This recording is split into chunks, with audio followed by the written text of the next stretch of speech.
सब भाई लोग का राम राम, दुआ सलाम, सत श्री अकाल। हम यूके त्रिपाठी नई प्रस्तुति के साथ हाजिर हैं। आग्रह वही है, लाइक सब्सक्राइब और टेक्नोलाइज कीजिए। टेक्नोलाइज का मतलब आप जानते ही हैं, बहुत मीडिया में। तो भैया बात ऐसा है कि अब देश की धरती जगने लगी है। कभी गाना सुने थे ना, धरती माई या मेरे देश की धरती। तो अब ये जगने लगी है। ज़मीन घोटालेबाजों पर शिकंजा कसने लगी है। बड़ी बड़ी हस्तियां फंसने लगी है। जेल की कोठरी सजने लगी है और हाहाकार भी मचने लगी है। ये है नया भारत।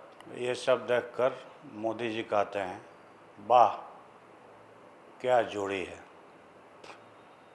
ये जोड़ी अनायास नहीं है।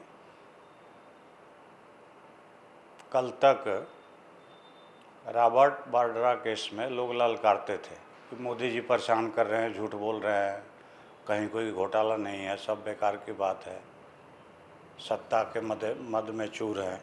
वो ललकारते भी थे, हिम्मत हो तो कार्रवाई करो। और अब आज जब कोर्ट में चार्जशीट दाखिल हो गया है, तब पूछ रहे हैं क्यों किया, कैसे किया। यानी चित भी मेरी, पट भी मेरी। गलती तो तुमने की थी, ललकारा क्यों था। दूसरी बात, जब मोदी जी सत्ता में आए थे तो उन्होंने क्या कहा था, न खाऊंगा न खाने दूंगा।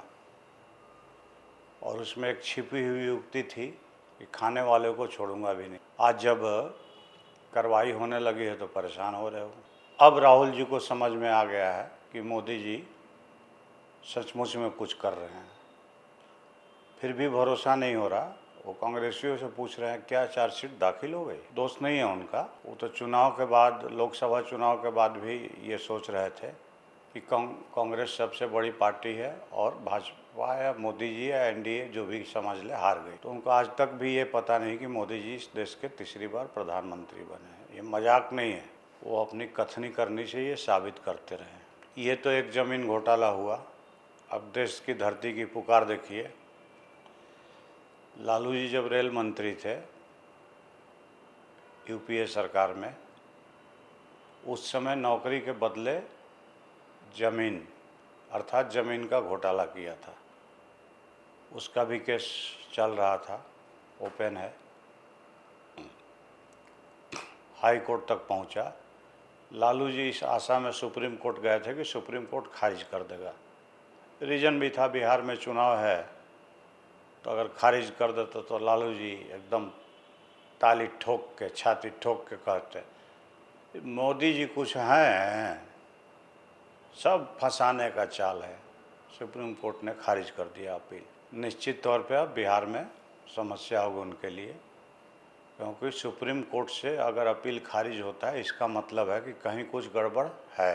अब ज़मीन घोटाले में ये दोनों फंसे हैं और दोनों शाही परिवार, दोनों स्वयंभू प्रथम परिवार। बिहार का स्वयंभू प्रथम परिवार लालू जी और देश का स्वयंभू प्रथम परिवार सोनिया और राहुल गांधी। समझ नहीं पाए। अब रॉबर्ट वाड्रा और लालू जी की जोड़ी खूब जमेगी, क्योंकि दोनों ज़मीन घोटाले में आरोपित हैं और ऑलमोस्ट चार्जशीट के बाद निर्णय के करीब है। अब एक दूसरी वानगी देखिए। जब छत्तीसगढ़ के विधानसभा का चुनाव हो रहा था, केजरीवाल जी जाके पूरे जोश से ललकार रहे थे, कहाँ है ईडी सीबीआई। भूपेश बघेल कांग्रेस के उस समय मुख्यमंत्री थे छत्तीसगढ़ के। भूपेश बघेल ने शराब में बहुत बड़ा घोटाला किया है, क्यों नहीं मोदी जी कार्रवाई करते। ईडी सीबीआई कहाँ है, कैसे है। मोदी जी ने उनकी बात सुनी, ईडी सीबीआई की कार्रवाई हुई। पहले केजरीवाल एंड पार्टी जेल में गई और अब भूपेश बघेल के बेटे गिरफ्तार हो। यानी यहाँ भी शराब घोटाले में जोड़ी है। मैंने कहा जाता है ना, अपनी जूती अपने सिर। जो केजरीवाल जी कल तक ईडी सीबीआई को चुनौती देते थे, आज उसके चक्रव्यूह में फंस गए हैं। अब ये दोनों मिलके उनको गरिया रहे हैं। ये है भारत की राजनीति। अरे कितना मौका परस्त बनोगे। अब देश के नेताओं के लिए एक और भी बुरी खबर है।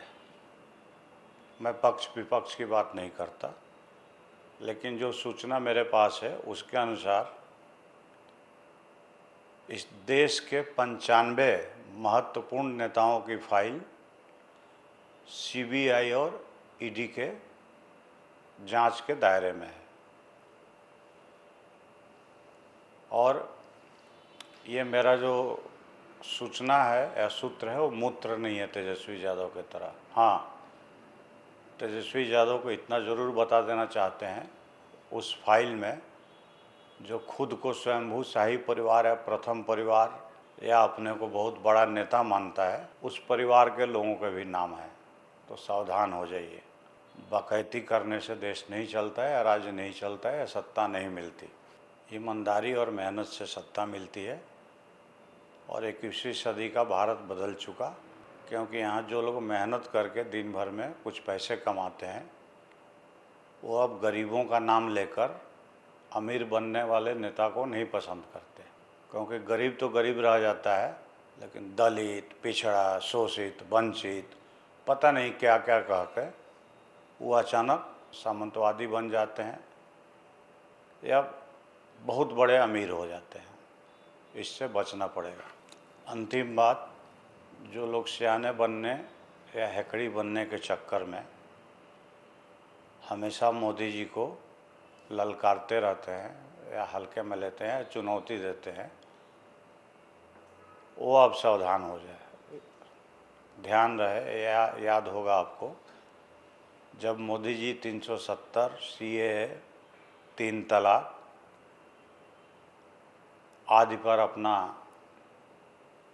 लोकसभा में बात कर रहे थे, अंततः कानून भी पारित हो गया, तो कई लोगों ने बड़ी बड़ी धमकियाँ दी थी, औकात नहीं है कि करते हैं, ये नहीं है, कर दिया। वक्फ कानून भी पास हो गया, बेशक अभी कोर्ट में है, उसमें भी बहुत गुंजाइश नहीं है। एक चीज़ की और भी चर्चा है, एनआरसी है, उससे मिलते जुलते कुछ बिल की चर्चा हो रही है, फिर धमकियाँ लोग दे रहे हैं। अब ये लोग बड़े शान से कहते किसान बिल क्यों वापस किया। किसान बिल की बात दूसरी थी, वो वापस इसलिए हुआ कि वहाँ कई चेहरे उजागर करने थे और वो चेहरे उजागर भी हुए, और हरियाणा, यूपी का चुनाव इसका उदाहरण भी है। जाहिर है मोदी जी भी पॉलिटिशियन हैं, तुम राजनीति करोगे तो वो भी करेंगे, और आज चारों खाने चित हो। तो किसान बिल एक अलग वानगी थी, उससे मत जोड़ो।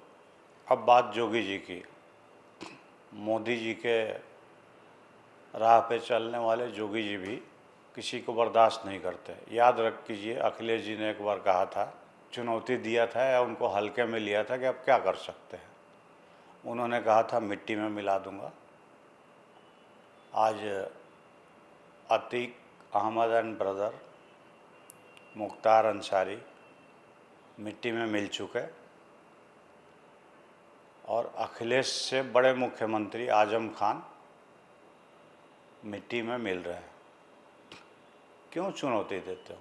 चुनौती सिर्फ एक आदमी देता है जो सच्चा हो, और मोदी और जोगी, जोगी जी तो जोगी हैं, मोदी जी संत हैं, इनको तुम क्या चुनौती दोगे? और जोगी या संत किसी से डरता नहीं, ये भारत की परंपरा रही है।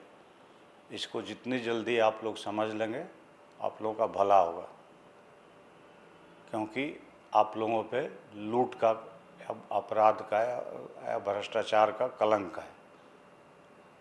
इसलिए बेहतर होगा चुनौती देना बंद करें, और 21वीं सदी के नई राजनीति में एक स्वच्छ राजनीति का आप भी उदाहरण बने, जनता आपको गले लगाएगी। अब अंत में एक शायरी इसलिए भी है क्योंकि इस देश में कई लोग खुद को देश से ऊपर मानते हैं। शहजादा, शाही खानदान या परिवारवादी पार्टी, जिन्होंने करोड़ों रुपए लूट लिया है देश का, वो सोचते हैं हमें कुछ नहीं बिगाड़ सकता। तो उनके लिए ये शायरी है, इतना कीमती न कर तू खुद को, इतना कीमती न कर तू खुद को, अक्सर लोग महंगी चीज़ों को देखकर छोड़ देते हैं। जय हिंद, वंदे मातरम।